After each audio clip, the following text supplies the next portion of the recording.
Plus qu'une réaction, c'est une révolte de son équipe qu'attend Jean-Louis Garcia demain soir sur la pelouse d'Amiens.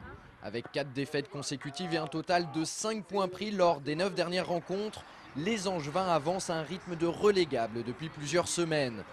Conséquence de ce passage à vide, la possibilité de monter en Ligue 1 s'est envolée et les joueurs ont pris un gros coup au moral.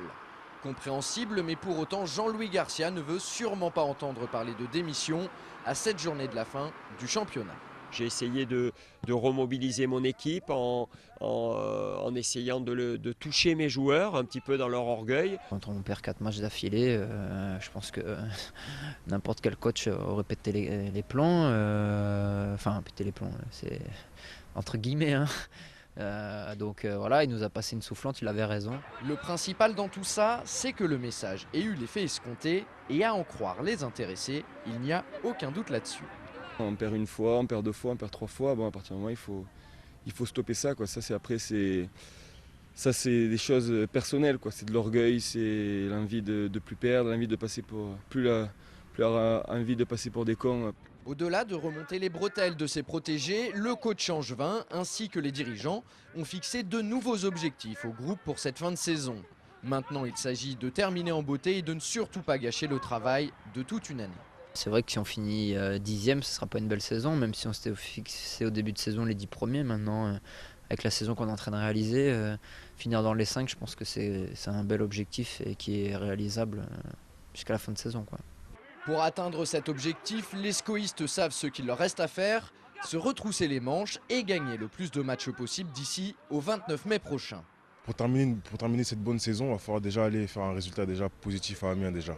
Puis après, les 6 prochains matchs, on verra. Mais déjà, commencer déjà par un bon résultat à Amiens. Et puis on enchaînera les matchs après les matchs.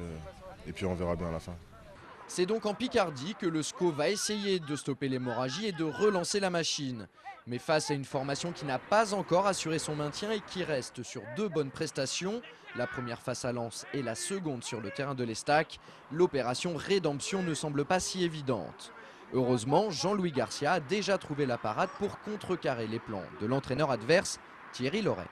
On va se poser non pas comme un favori dans ce match, mais comme un outsider.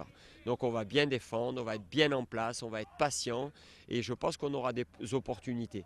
Mais il faut que ce soit eux qui aient le sentiment que la situation est longue à débloquer pour pouvoir les amener à prendre un peu plus de risques, à se découvrir.